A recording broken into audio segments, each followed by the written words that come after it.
There's a unique dread in a phone call that wakes you in the dead of night. That ring, that instant jolt, your heart knows it's probably bad news, but sometimes it's more than bad news. Sometimes it's a final, desperate plea from someone facing the unimaginable.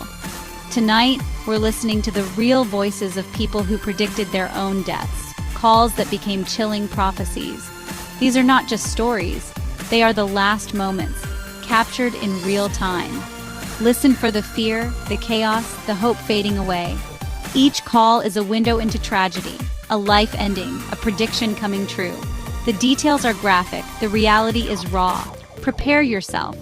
What you're about to hear is the sound of hope slipping away. These are the final calls. Just after 2 a.m., a man whispered into the phone, "They're coming for me." Hiding in his closet, he described shadows under the door, footsteps on the stairs, and voices whispering his name. The dispatcher tried to get details, but the man was paralyzed by fear, convinced his end was moments away.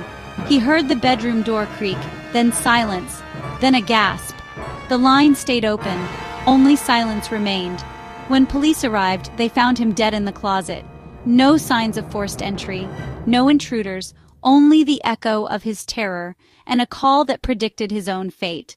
Sometimes the mind's fear becomes reality. In Ohio, a woman calmly called 911 to report her own future murder. She described how her ex would break in, what he'd wear, and the weapon he'd use.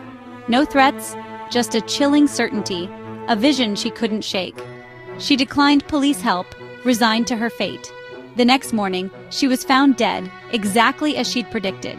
Her ex was arrested, still wearing the blue flannel shirt she'd described. The call, once dismissed, became the key evidence, a prophecy turned reality. Sometimes the most unbelievable warnings are the ones we should heed. Her voice lives on as a haunting testament. It began with a single call about a suspicious man in a quiet neighborhood. More calls followed. Same man, same unsettling behavior, but no crime. Residents felt a collective dread, convinced something terrible was coming. Then the calls stopped. Silence. Finally, a scream. An elderly man found dead in his home, victim of a violent invasion. The community's fear had been a chillingly accurate premonition. Sometimes, the sense of impending doom is more than paranoia. The neighborhood's unease became a tragic reality. The warning signs were there, but the crime came anyway. Fear, it seems, can be prophetic. A 6-year-old girl whispered to 911 that her parents were playing a quiet game. She couldn't wake them. Her voice trembled as she said, "Mommy is cold." The dispatcher gently kept her talking, piecing together the horror. The girl mentioned red paint on the bed, her innocence masking the tragedy. Police arrived to find her parents victims of a double homicide. The little girl, alone for nearly a day, had unknowingly reported the crime. Her call was a heartbreaking plea for help she didn't understand. Sometimes the most innocent voices reveal the darkest truths. The tragedy was real, and her words were the only witness. "I'm going to die in 9 minutes, a young man told 911, calm but resigned. He was locked in a car trunk, kidnapped, counting down to his own death. He described every sound, every turn, trying to leave a trail. The dispatcher listened as the minutes ticked away. "I think we're stopping," he whispered. The trunk opened. A struggle, a gunshot. Silence. The call recorded his final moments, his prediction, tragically precise. Sometimes the countdown is real, and the line is the only witness. A woman called 911, panicked after dreaming of her own murder. She described a masked man breaking in, every detail vivid. As she spoke, she heard noises at her window, the dream unfolding in real time. The dispatcher realized this was no ordinary call. The woman screamed, "It's just like the dream!" as the intruder entered. The line went silent after a struggle. Her nightmare became reality. Live on the call. Sometimes premonitions are warnings we can't escape. Her fear was a prophecy fulfilled. Campers deep in the forest called 911, terrified by voices whispering in an unknown language. The whispers grew closer, circling their camp. They tried to flee, but the call dissolved into chaos. Shouts, a scream, then silence. Rescue teams arrived hours later to find the camp abandoned, fire still smoldering, no trace of the campers. No struggle, no tracks, just vanished. The only evidence, their terrified call. Sometimes the unknown is more terrifying than any explanation. The woods kept their secret. The voices and the campers were never found. The call remains, a chilling mystery.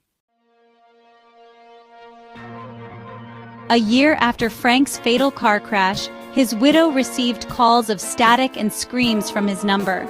She called 911, terrified, but the dispatcher was skeptical, until the same scream came through a dead line inside the call center. The sound matched Frank's last moments, recorded the night he died.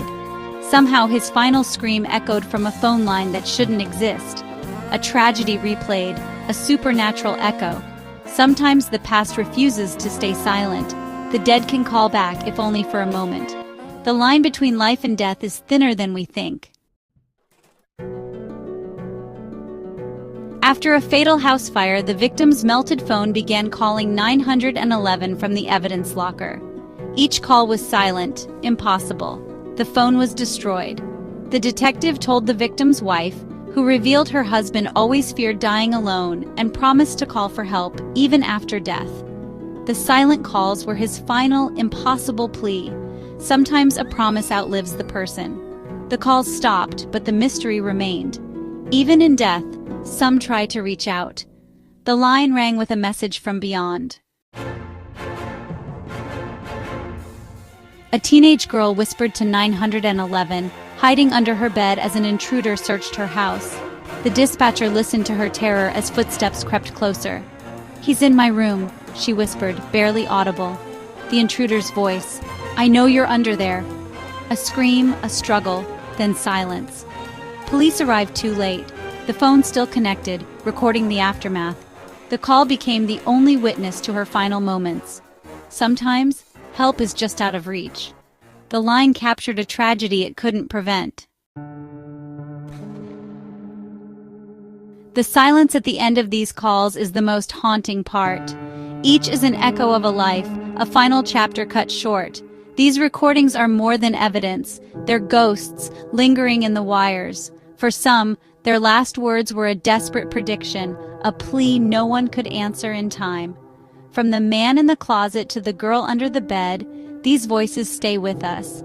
They remind us of the bravery and helplessness on both ends of the line. For these cases, help didn't arrive in time. The line between normalcy and tragedy is razor thin. Which story haunted you most? These are the echoes that never fade.